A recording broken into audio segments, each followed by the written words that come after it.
आज के सेशन में हम यहाँ पर कुछ महत्वपूर्ण प्रश्नों को देखने का प्रयास करेंगे। आज के प्रश्न हमारे होंगे वो हिंदी के होंगे, ठीक है। हिंदी से संबंधित जितने भी इंपॉर्टेंट प्रश्न हैं उनको हम यहाँ पे देखने का प्रयास करेंगे, पहली चीज़। दूसरी चीज़ क्या है कि आपका BA LLB और साथ ही साथ में BA जो CBSE बोर्ड वाले हैं, ठीक है, BA का इंग्लिश वर्जन जो कि प्रीवियस ईयर पेपर है इसमें शामिल किए गए हैं 15 साल के। इसके साथ ही साथ जो है प्रश्न जो है किस तरीके से प्रश्न पूछे जाते हैं उनको भी यहाँ पे डिस्कशन कराया गया है। मैंने वो बुक जो है अपलोड यहाँ पे कुछ समय में बाद हो जाएगी और उसका लिंक मैं प्रोवाइड करा दूंगा, तो उसके अकॉर्डिंग आप वहाँ पर तैयारी कर सकते हैं CBSE बोर्ड वालों के लिए। हालाँकि हिंदी मीडियम का जो है वो अपलोड हो चुका है, CBSE बोर्ड की काफ़ी डिमांड आ रही थी, तो इसके लिए हमने यहाँ पर पेपर को जो है जो मार्केट से जो अवेलेबल था उसको अवेलेबल करा करके वहाँ पे अपलोड कर दिया जाएगा कुछ ही घंटों में, ठीक है। जैसे ही आपको अपलोड होगा वो आपको लिंक दे दिया जाएगा। आपको जो है या तो वीडियो बनाकर बता दिया जाएगा, अदरवाइज़ आप जो है चेक करते रहिएगा, ठीक है। जो आते रहते हैं उस पर आइसो बार में उस पर दिखाई देगा, ठीक है। तो ये चीज़ें हो गई जो क्या आपके इंपॉर्टेंट न्यूज़ थी। दूसरी चीज़ क्या है कि आधुनिक काल से महत्वपूर्ण प्रश्न पूछे जाते हैं हर साल, तो इसलिए हम आधुनिक काल के महत्वपूर्ण प्रश्नों को देखने का प्रयास करेंगे, जिसमें हम पहला भारतेंदु युग से संबंधित जितने प्रश्न हैं, फिर इसके बाद छायावादी युग यानी जिसे हम स्वच्छंदतावादी युग भी कहते हैं उसको हम देखने का प्रयास करेंगे। तत्पश्चात हम यहाँ पे द्विवेदी युग अर्थात जागरण सुधार काल से संबंधित जितने भी प्रश्न पूछे गए हैं उनसे संबंधित प्रश्नों को देखने का प्रयास करेंगे। इसके बाद हम प्रयोगवाद एवं नई कविता से संबंधित प्रश्नों को सॉल्व करेंगे, ठीक है। देखेंगे किस तरीके से प्रश्न आता है। तो इसके बाहर बिल्कुल नहीं आएगा। आधुनिक काल में जो जितने संबंधित जो प्रश्न पूछे गए हैं उनको तो हमने यहाँ पे इंक्लूड किया ही है, साथ ही साथ में सारे प्रश्नों को हमने यहाँ पे कंक्लूड करने की कोशिश की है। देखते हैं यहाँ पे हमारा सेशन जो है कितना लंबा चल सकता है। कोशिश करेंगे कि 1 या 2 वीडियो में ये कंप्लीट हो जाएगा आधुनिक काल। तो पहला प्रश्न है भारत युगीन काव्य से संबंधित पहला प्रश्न हमारा है कि सामान्य रूप से आधुनिक काल का प्रारंभ माना जाता है, यानी सामान्य रूप से पूछा गया है कि आधुनिक काल का प्रारंभ कब से कब तक का है, तो ये है 1857 से प्रारंभ इसका माना जाता है। वहीं बात की जाए कि हिंदी साहित्य के आधुनिक काल के प्रवर्तक माने जाते हैं, तो हिंदी साहित्य के आधुनिक काल के प्रवर्तक यहाँ पे आपसे पूछा गया है, तो ये होंगे Bharatendu Harishchandra. Option C will be the correct answer, ठीक है। इसी तरीके से अगर बात किया जाए तीसरा प्रश्न हमारा क्या है, तो तीसरा प्रश्न हमारा यहाँ पे पूछा गया है कि यह युग अर्थात भारतेंदु युग बच्चों के समान हंसता खेलता आया था, जिसमें बच्चों की सी ही निश्चलता और अक्खड़पन, सरलता और तन्मयता थी। यह कथन किसके आलोचक का है, तो ये आचार्य रामचंद्र शुक्ल ने कहा था भारतेंदु युग के बारे में। वहीं 4 नंबर लिख लेते हैं कि हिंदी साहित्य के आधुनिक काल में हमें आधुनिक शब्द का क्या अर्थ ग्रहण करना चाहिए, ठीक है। तो चौथा जो है कि हिंदी साहित्य के आधुनिक काल में हमें आधुनिक शब्द का क्या अर्थ ग्रहण करना चाहिए, तो मध्यकाल से भिन्न और नवीन इहलौकिक दृष्टिकोण। आधुनिक काल का अर्थ यहाँ पे अर्थ क्या समझना चाहिए कि मध्यकाल से भिन्न और नवीन इहलौकिक दृष्टिकोण समझना चाहिए। वहीं अगर बात की जाए पाँचवा प्रश्न हमारा है, पाँचवा प्रश्न क्या है कि आधुनिक हिंदी साहित्य की सबसे प्रमुख विशेषता क्या थी, तो आधुनिक हिंदी साहित्य की सबसे प्रमुख विशेषता थी कि मनुष्य के बृहत्तर सुख दुख से पहली बार जुड़ना, ठीक है। आधुनिक हिंदी साहित्य की सबसे प्रमुख विशेषता क्या थी कि मनुष्य के बृहत्तर सुख दुख से पहली बार जुड़ना। वहीं बात किया जाए कि भारतेंदु की खड़ी बोली में रचित कविताओं का संग्रह किस नाम से प्रसिद्ध है, तो ये प्रसिद्ध है फूलों का गुच्छा। वहीं बात किया जाए कि मेघदूत काव्य का खड़ी बोली में अनुवाद किसने किया था, मेघदूत काव्य का खड़ी बोली में किसने अनुवाद किया था, ये किया था राजा लक्ष्मण सिंह ने। इसी तरीके से अगर बात किया जाए कि जरासंध, ठीक है, जरासंध वध महाकाव्य की रचना किसने की है, तो जरासंध वध महाकाव्य की रचना किया है गोपाल चंद्र गिरधर दास। वहीं बात किया जाए कृष्णायन महाकाव्य की रचना किस भाषा में हुई है, तो कृष्णायन महाकाव्य की जो रचना है वो अवधी में हुई है। इसी तरीके से बात किया जाए कि कौन सा कवि भारतेंदु मंडल का नहीं है। मोस्ट इम्पॉर्टेंट प्रश्न है कि कौन सा कवि जो है वो भारतेंदु मंडल का नहीं है। देखिए प्रेमघन, अंबिका दत्त व्यास, सुमेर सिंह, ये तीनों जो है भारतेंदु मंडल के कवि हैं, जबकि यहाँ पर प्रताप सिंह भारतेंदु मंडल के कवि के अंतर्गत नहीं आते। इसी प्रकार से हमारा अगला प्रश्न है, यानी 11 नंबर हमारा प्रश्न देख लेते हैं कि भारतेंदु युग का कौन सा कवि पुष्टि मार्गी में दीक्ष था। दीक्षित था, तो भारतेंदु युग का भारतेंदु हरिश्चंद्र जो थे वो पुष्टि मार्ग में दीक्षित थे, यानी निपुण थे एक तरीके से कहा जाए। बकरी विलाप किसकी काव्य कृति है? यहाँ पे पूछा गया है कि बकरी विलाप वह किसकी काव्य कृति है, तो बकरी विलाप भारतेंदु जी की काव्य कृति है। वहीं अगर बात किया जाए कि नवजागरण का अग्रदूत हिंदी के किस लेखक को कहा जाता है, मोस्ट इम्पॉर्टेंट है प्रश्न ये, तो यहाँ पे नवजागरण का अग्रदूत भारतेंदु जी को कहते हैं। ठीक, इसी तरीके से अगर बात किया जाए कि भारतेंदु ने किस कविता में विदेशी वस्तुओं का बहिष्कार किया है, तो भारतेंदु ने किस कविता में विदेशी वस्तुओं का बहिष्कार किया है, तो वह है प्रबोधिनी। वहीं अगर बात किया जाए कि अजातशत्रु किस साहित्यकार को कहा गया है, अजातशत्रु भारतेंदु जी को कहा गया है। मोस्ट इम्पॉर्टेंट प्रश्न है कि अजातशत्रु को किस साहित्यकार को कहा गया है, तो भारतेंदु जी को कहा गया है। वहीं भारतेंदु ने किस उपनाम में उर्दू में कविता लिखी है, रसा। भारतेंदु ने रसा उपनाम से उर्दू में कविताएं लिखी हैं। वहीं अगर बात किया जाए कि नए जमाने की मुकरी किसकी रचना है, नए जमाने की मुकरी जो रचना है वो भारतेंदु जी की रचना है। वहीं 18 नंबर हमारा प्रश्न है कि पैरोडी, स्यापा और गाली के रूप में कविताएं किसने लिखा है, भारतेंदु हरिश्चंद्र जी ने। कविता के लिए खड़ी बोली के पक्ष में आंदोलन की शुरुआत किसने की थी, तो कविता के लिए खड़ी बोली के पक्ष में आंदोलन की शुरुआत अयोध्या प्रसाद खत्री ने किया था। वहीं अगर बात की जाए कि विश्राम सागर, 20 नंबर है कि विश्राम सागर की रचना किसने की थी, तो विश्राम सागर की रचना रघुनाथ दास रामसनेही ने किया था। वहीं अगर बात किया जाए कि साहित्यकार एवं पत्रकारों ने हरिश्चंद्र को भारतेंदु की उपाधि से कब सम्मानित किया था, तो साहित्यकारों एवं पत्रकारों ने हरिश्चंद्र जी को भारतेंदु की उपाधि से कब सम्मानित किया था, ये किया था 1880 में। ठीक, इसी तरीके से हमारा अगला प्रश्न है कि समस्या पूर्ति क्या है, कि समस्या पूर्ति किस युग की लोकप्रिय काव्य पद्धति है, तो समस्या पूर्ति भारतेंदु युग की जो है लोकप्रिय काव्य कृति है। वहीं अगर बात की जाए कि भारतेंदु के साहित्यिक गुरु का नाम क्या है, तो राजा शिव प्रसाद सितारे हिंद जो है इनके गुरु का नाम है। वहीं अगर बात किया जाए कि हिंदी की हिमायत शीर्षक कविता के द्वारा हिंदी, हिंदू और हिंदुस्तान का नारा किसने दिया था, प्रताप नारायण मिश्र ने। ठीक है, मोस्ट इम्पॉर्टेंट है, 24 नंबर का ये सही हो जाएगा। वहीं अगर किया जाए बात तो आनंद अरुणोदय कविता के रचयिता कौन है, तो आनंद अरुणोदय कविता की रचना है प्रेमघन। ठीक, वही 26 नंबर है कि इनमें भारतेंदु युग की विशेषता कौन सी नहीं है। देखिए, राष्ट्रीयता, सामाजिक चेतना, समस्या पूर्ति, ये तीनों जो है भारतेंदु युग की विशेषताओं के अंतर्गत आती है, जबकि कल्पना की अधिकता इसमें नहीं है। ठीक, इस बात को ध्यान रखिएगा। 27 नंबर देख लेते हैं कि विजयनी वैजयंती कविता किस कवि की है, तो विजयनी, विजय और वैजयंती कविता जो है वो है भारतेंदु हरिश्चंद्र जी की।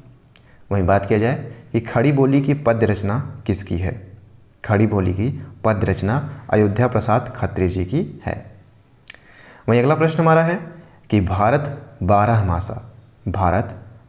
मासा नामक प्रसिद्ध कविता किसकी है, तो राधा कृष्णदास की कविता है।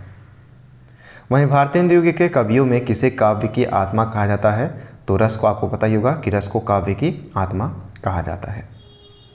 31 नंबर है कि भारतेंदु युग का साहित्य व्यापक स्तर पर गदर से प्रभावित है, किस आलोचक का कथन है, रामविलास शर्मा का यह कथन है कि भारतेंदु युग का जो साहित्य है वो व्यापक स्तर पर गदर से प्रभावित है। वहीं अगर बात किया जाए कि भारतेंदु ने कितनी काव्य कृतियों की रचना की है, तो भारतेंदु ने लगभग 70 काव्य कृतियों की रचना की है। वहीं अगर बात की जाए कि उत्तरार्ध भक्तमाला किसकी रचना है, तो उत्तरार्ध भक्तमाला भारतेंदु जी की रचना है। 34 नंबर हमारा प्रश्न है कि ठाकुर जगमोहन सिंह की रचना कौन सी नहीं है, श्यामलता, प्रेम संपल्लिता, तिल्लता और देवयानी, ये तीनों रचनाएं जो है ठाकुर जगमोहन सिंह की है, जबकि सूर्यपुराधीश ये जगमोहन सिंह की कविता नहीं है। तो इसलिए आंसर हमारा ए जो है वो सही हो जाएगा। वही बात करते हैं 35 नंबर के बिहारी विहार किसकी काव्य रचना है, तो बिहारी विहार अंबिका दत्त व्यास की रचना है। ठीक, और 36 नंबर हमारा है कि पूरी अमी की कटोरियाँ सी चिरजीवी रहो विक्टोरिया रानी की समस्या पूर्तिकार कौन है। 36 नंबर देख लेते हैं फिर से एक बार कि पूरी अमी की कटोरिया सी चिरजीवी रहो विक्टोरिया रानी के समस्या पूर्तिकार कौन है। तो समस्या पूर्तिकार हैं अंबिका दत्त व्यास। अगला प्रश्न हमारा है कि भीतर भीतर सब रस चूसे हंसी हंसी के तन मन धन मुँह से इन पंक्तियों के रचनाकार कौन है। एक बार फिर से पंक्तियों को देख लीजिएगा। क्या है कि भीतर भीतर सब रस चूसे हंसी हंसी के तन मन धन मुँह से, ये पंक्तियां हैं भारतेंदु जी की। ठीक है, तो option A will be the correct answer. इसी प्रकार से अगर बात किया जाए तो किस सनाथ भोली भारत की प्रजा अनाथन पंक्ति है प्रेमघन की, कि ये सनाथ भोली भारत की प्रजा अनाथन ये पंक्ति है प्रेमघन की। इसी प्रकार से 39 नंबर देख लेते हैं। 39 नंबर क्या है हमारा कि बहुत हमने फैलाए धर्म बढ़ाया छुआछूत का कर्म के रचनाकार कौन है। तो इसके रचनाकार हैं भारतेंदु जी। वहीं बात किया जाए कि जीवन विदेश की वस्तु लय ता बिनु कुछ नहीं करी सकत है, पंक्ति कौन सी है, किन की पंक्ति है। तो यहाँ पे पूछा क्या गया है, एक बार पंक्ति फिर पढ़ लेते हैं कि जीवन विदेश की वस्तु लय ता बिनु कुछ नहीं करी सकत, पंक्ति है भारतेंदु हरिश्चंद्र जी की। इसी प्रकार से 41 नंबर है हमारा कि मेरो तो साधन एक ही हो जग नंदलता वृषभानु दुलारी के अमर गायक हैं। इसके गायक कौन हैं, तो इसके गायक हैं भारतेंदु हरिश्चंद्र जी। इसी प्रकार से अगर बात किया जाए कि जागो अब तो खलबल दखन रक्षु अब आर्य मग के रचयिता कौन है, तो भारतेंदु जी है। वहीं अगर बात किया जाए 43 नंबर क्या है कि विधवा विल्प नीत धेनु कटे को लागत हाय गुहार नहीं, पंक्ति किसकी है। एक बार फिर से देखिएगा कि विधवा विल्प नीत धेनु कटे को लागत हाय गुहार नहीं, तो ये पंक्तियां हैं प्रताप नारायण मिश्र की। वहीं अगर बात किया जाए कि कहाँ करुणानिधि केशव सोए के रचनाकार कौन है, तो कहाँ करुणानिधि केशव सोए के रचनाकार हैं भारतेंदु हरिश्चंद्र जी। ठीक, वहीं अगर बात किया जाए 45 नंबर हमारा है कि धन्य भूमि भारत सब रत्ननी की उपजावनी काव्य पंक्ति के रचयिता कौन है, तो बद्रीनाथ चौधरी प्रेमधन। ठीक, प्रेमघन। इसी प्रकार से 46 नंबर देख देते हैं, यानी हमारा 46 नंबर क्या है हमारा कि चित चैत की चांदनी चाह भरी चर्चा चलिबे की चलाइए ना, समस्या पूर्ति किस कवि की रचना है। एक बार फिर से देखिए कि चित चैत की चांदनी चाह भरी चर्चा चलिबे की चलाइए ना, ये किस कविता की जो है समस्या पूर्ति किसकी है, किस कवि की, तो ये प्रेमघन की है। ठीक है, 46 का हमारा हो जाएगा बी आंसर सही। इसी प्रकार से हमारा 47 नंबर है। 47 नंबर क्या है हमारा कि पपीहा जब पूछी है पीव कहाँ, समस्या पूर्ति किस कवि की ये रचना है। तो ये जो पपीहा जब पूछे हैं पीव कहाँ, ये रचना किसकी है, तो ये रचना है गोविंद गिल्ला भाई। ठीक, वहीं अगर बात की जाए 48 नंबर है, यानी हमारी 48 नंबर क्या है कि कौन करे जो नहीं कसकत सुनी विपति वाल विधवनी की पंक्ति के रचनाकार कौन है। तो कौन करे जो नहीं कसकत सुनी विपति बाल विधवनी पंक्ति के रचनाकार साहब से पूछा गया है, तो इसके रचनाकार है प्रताप नारायण मिश्र। ठीक, इसी प्रकार से 49 नंबर यानी 49 नंबर हमारा क्या है, तो 49 नंबर है कि पिए पियारे तिहारे निहारे बिन अखियाँ दुखिया नहीं मानती है, समस्या पूर्ति करने वाले कौन है, भारतेंदु हरिश्चंद्र की ये पंक्तियां हैं कि पिए पियारे तिहारे निहारे बिन अखियाँ दुखिया नहीं मानती हैं। ठीक, वहीं अगर बात किया जाए कि एकांतवासी योगी किस कृति का अनुवाद है, तो हरमिट। ठीक है, एकांतवासी योगी ये किस कृति का अनुवाद है, अनुवाद किया गया है, तो ये हरमिट का अनुवाद किया गया है। ठीक, इसी प्रकार से अगला हमारा जो कि काफ़ी इंपॉर्टेंट है 51 नंबर कि प्रिंस ऑफ वेल्स की भारत यात्रा का विस्तृत और ब्यौरेवार वर्णन युवराज की यात्रा शीर्षक से किसने किया है, तो चंडी प्रसाद सिंह ने प्रिंस ऑफ वेल्स की भारत यात्रा का विस्तृत और व्यवहार जो है ब्यौरेवार जो है वर्णन युवराज की यात्रा के शीर्षक के द्वारा किया है। ठीक, इसी प्रकार से हम यहाँ पे देख लेते हैं 52 नंबर, यानी 52 नंबर हमारा क्या है। 52 नंबर है कि प्रात समीरन कविता में किस छंद का प्रयोग किया गया है।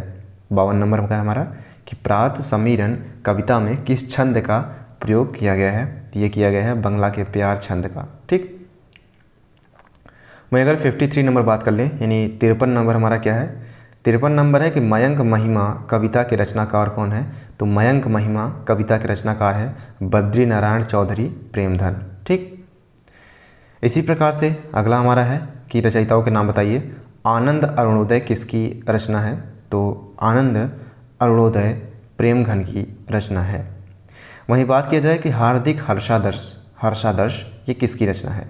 तो हार्दिक हर्षादर्श ये रचना है प्रेमघन की। ठीक, वहीं अगर बात किया जाए 56 नंबर, यानी हमारा 56 नंबर क्या है हमारा कि भारत भिक्षा ये किसकी रचना है। तो भारत भिक्षा जो रचना है वो भारतेंदु जी की रचना है।